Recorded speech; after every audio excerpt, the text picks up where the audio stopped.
Yeah, the Heston Blumenthal thing was interesting, and it came from a TV show I watched a few years ago. So it's not like I've done deep researches. I can't pretend that I have, but it's still available on the internet if you want to go and search it. But Heston Blumenthal, the kind of crazy chef, I think he's a rebel innovator. I like what he does. But he did a series of shows where he tried to solve problems, food-related problems for other organisations.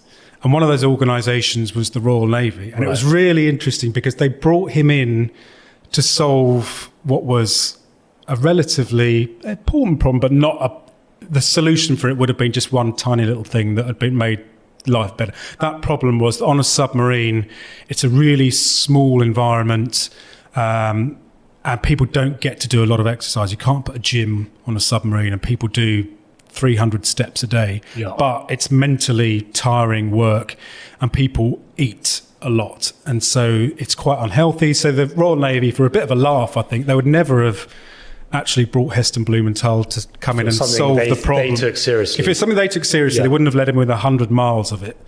But they said, okay, well, that seems like a kind of sufficiently irrelevant problem that we can have Heston Blumenthal come in and solve this problem. And so Heston Blumenthal was brought in, and he was put on a submarine, and he was like, right, can you improve the diet of the submariners?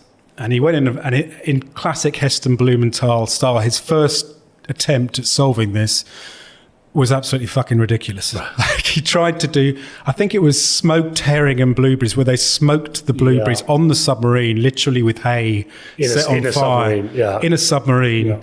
And he presented that to the top brass, and their faces just dropped because it was obviously ridiculous. The submariners hated that type of food. It was clearly impractical. And the person who must have said, can we get Heston Blumenthal who was a captain of that particular submarine, just must have felt his heart drop of like, oh my God, what have I done here? So Heston Blumenthal went away, and his second attempt at the solution basically increased the entire capability of the British Navy, full stop. I improved Britain's defensive capabilities by a decent measure. And what that was he spotted when he came in that when they were loading up the submarine with the food, which they were using to create shepherd's pie and stuff like that, and you saw it happen in the TV show, they were loading it up with boxes of onions, boxes of mushrooms, and some of this stuff went off. And when they loaded it up, it blocked up the fridge because there just wasn't enough room for this stuff.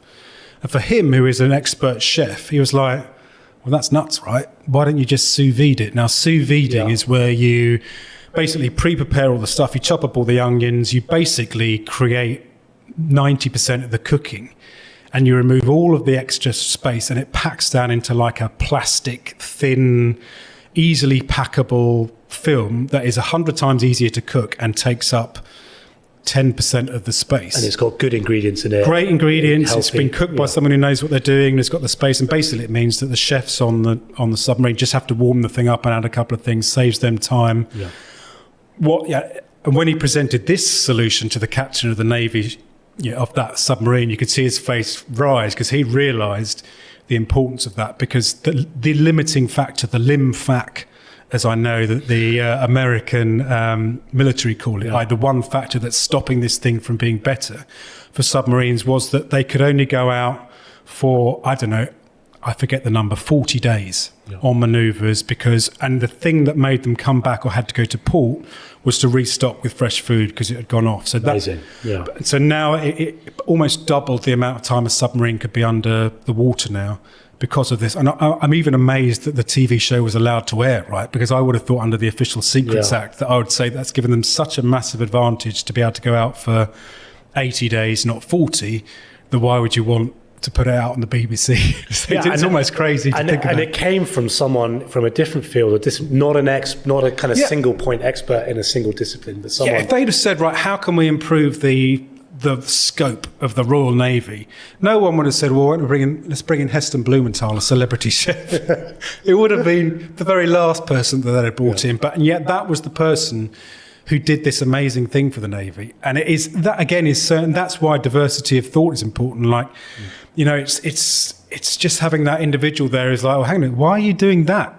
In my world, we can do that like that. And you see that quite a bit. The company I've just joined have got people who are good at Excel in a way that I'm not. Yeah. And they're like, well, hang on, why are you doing that? You could just write this macro, change it, and actually it saved me an hour a day. Blocks. But it's somebody's got a different set of skills. Yeah.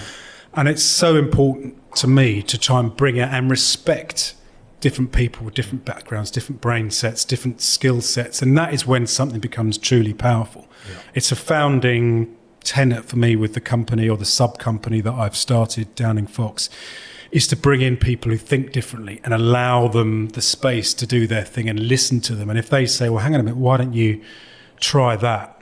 And in a certain way, it was what I was denied in my last job, right, which turned me into a bit of a kind of dissatisfied rebel within what I was doing, because I thought there were ways it could have been done better. And I ended up basically, cut a very long story very short, having to go my own way because I couldn't do what I wanted to do in that place. Now we'll see whether what I do turns out to be successful or not. Thank you for watching this clip from the Meeting People podcast. To watch the full episode, visit the description or click on this link.